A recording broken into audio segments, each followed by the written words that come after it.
Phone দিয়ে বলছে যে এরকম তমল তার খোঁজ পাওয়া গেছে কোথায়, মাওয়ার উত্তর থানা না জানি ওটাকে বলা হয় পদ্মা। হ্যাঁ, আমি এসআই মাসুদ, এই ধরনের একটা কথা বলছে এসআই মাসুদ। এই বলার পরে আমরা তো তার সে রক্তাক্ত অবস্থায় পাওয়া যায় অবশ্য, তাকে রক্ত দিতে হবে, ট্রিটমেন্ট করতে হবে, অনেক কিছু, আপনার তাড়াতাড়ি চলে আসেন।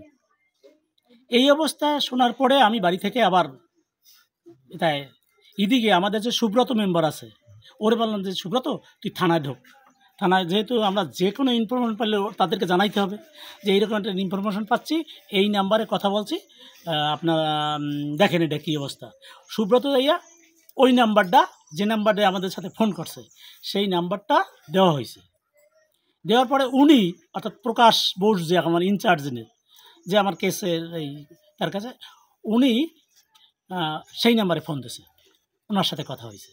ওনার সাথে কথা যে হ্যাঁ আমি পদ্মা থানা এসআই মাসুদ বোধহয় নামটা আমার মানে এসআই এই পদ্মা থানার থেকে বলছি অমুক, আপনাকে ওনার বলতে আমি নেসারাবাদ থানার অমুক, তাই আপনার আমি তো একসাথে ব্যাচমেট, আমাদের সাথে কি ফারজানা, আরও 2-3টা নাম বলছে, ফারজানা, রেহানা, এরা তো একসাথে আমাদের চাকরি, একসাথে পড়াশোনা করছি। এখন স্যারে তো বলছে যে আমার সত্য ঘটনাটা তো সত্য, ঘটনা সত্য মানে যে আমি যাদের সাথে পড়াশোনা করছি তাদের সাথে একসাথে সেই নামগুলো তাহলে তাহলে এই লোকটা আমগুলো ছিল হয়তো আমার মেমোরিতে নাই। তখন ওই বলছে যে ঠিক আছে ওকে অরিজিনালি আপনার তাড়াতাড়ি চলে দেন। তো আমরা যাওয়ার কিছু সময় 5-7 মিনিট পরে আবার উনি ফোন দিয়েছে। ফোন দেওয়ার পরে এই সুব্রতর কাছে ফোন দিয়েছে টাকা পাঠান। তখন বলতে দেখেন আপনি 5টা আমি নাস্তায় 10টা মিনিট অপেক্ষা করেন, আর আপনি 2000, 5000, 7000, 10,000 টাকা পারবেন না। একটা থানায় লোক, আপনি একটা ফার্মেসি, সেই ফার্মেসিকে বললেও তো সে ঔষধ দেয় একটা লোকে, আর এরা ট্রিটমেন্ট হবে কি সরকারিভাবে, হাসপাতালে যাবে। এই বলছে না আমার তো টাকার সংকট করে, তাই আপনি একটু দাঁড়ান আমি টাকা দিচ্ছি। তখন বলছে যে কত টাকা, তখন 9,500 টাকার কথা বলছে। ওর সাথে কথা হচ্ছে, ও দৌড়েই যাইয়া ফ্ল্যাক্সি করবে যে আপনার বিকাশ নাম্বার দেন।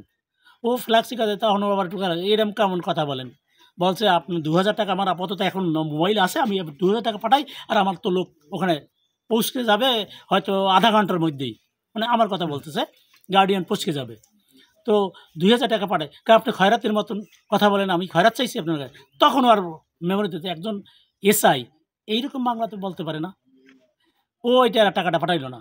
এর ভিতরে আমাদের কাছে আর মোবাইল করলো, আমার সাথে এই যার সাথে আমার এই ভাইয়ের ছেলে আছে, এই ভাই আছে একজন মিল্টন বড়াল, ওর কাছে ফোনটা করছে।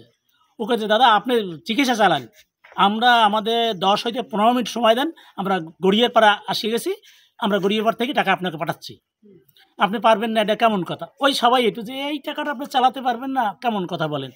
তাহলে ঠিক আছে আপনি কোনো টাকার জন্য কোনো দুশ্চিন্তা করবেন না, টাকা আমরা এখনই পাঠাচ্ছি, আর 2 হতে 3 মিনিটে আপনার থানায় পৌঁছে যাবে লোক। মানে ঢাকা থেকে আমার বড় ভাইয়ের ছেলে আছে, ওর কইছে যে আমরা যাইতে তো প্রায় 4 ঘন্টা সময় লাগবে, তুই ওদিক থেকে আসো, হ্যাঁ তুই ওদিক তোর 1 ঘন্টা লাগবে, তা তুই আমাদের সাথে অনেক আগে।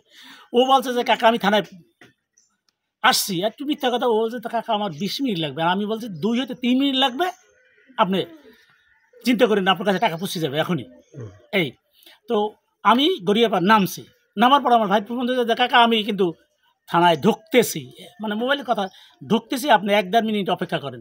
থানায় ঢুকেই ও বললো যে এরকম একটা মিসিংয়ের ঘটনা, এখানে আপনাদের মাসুদ নামে কোনো এসআই আছে কি না।